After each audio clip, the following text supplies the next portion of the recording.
She had been invited to speak at St. Margaret's Ladies' College on Bloor Street. The audience was largely made up of members of the Toronto Women's Canadian Club. Her expertise in the fields of domestic science and industrial education were widely accepted, as was her talent as a public speaker. Indeed, between 1894 and 1895, she had given over 60 addresses on her subject of interest.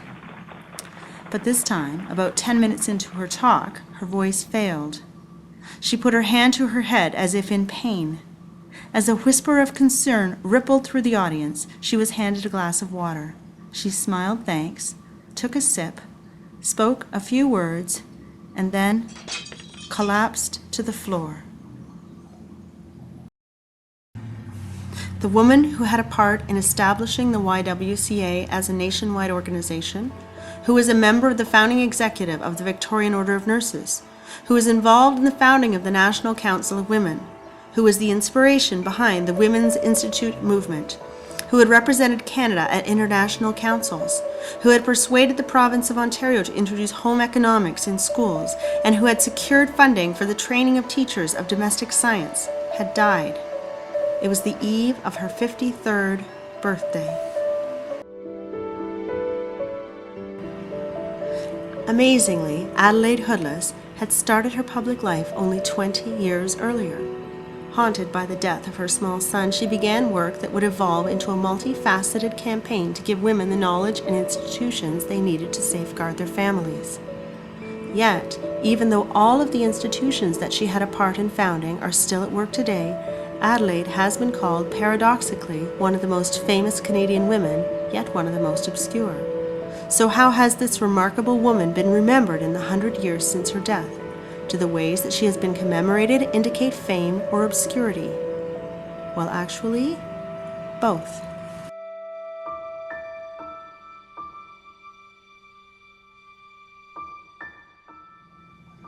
In 1911, the year after she died, one of Hamilton's new schools was named after her. The school, in turn, was commemorated on this teacup. Dr. Henry Hurd Marshall developed a rose in 1975 that he named after Adelaide. The rose is deep pink with a mild fragrance and is able to withstand very cold winters. Her portrait was one of the images in a series of 4 stamps issued by Canada Post in 1993. The stamp was designed by Heather Cooper and shows a head and shoulders portrait of Adelaide. In total, there have only been 41 famous Canadian women honored with postage stamps. On October 27, 1937, some 300 people watched Lady Tweedsmuir unveil a cairn dedicated to Adelaide's memory. The cairn can still be found at the intersection of Blue Lake Road and Highway 24 near St. George. To this day, it is cared for by the Brant District Women's Institute.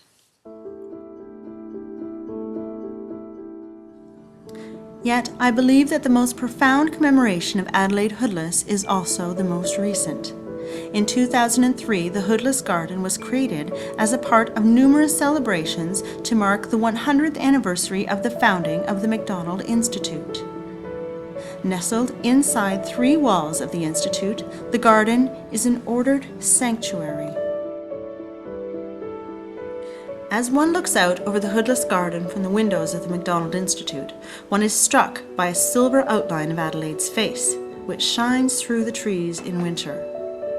Cut out of 1/4-inch aluminum with a jigsaw, the sculpture by artist Jan Nostedin towers over the close observer. Jan stated, "I designed the aluminum portrait of Adelaide Hoodless in 2000 as an homage to a great woman, larger than life."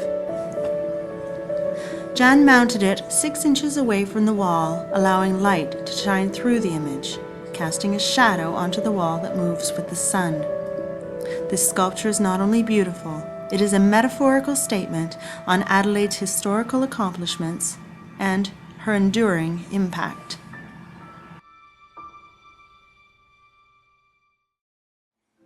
One item, or rather collection of items, remains unmentioned. Its existence is a clear expression of the respect and devotion that still exists for Adelaide, held by people who have never met her in person, yet regularly contribute to her legacy.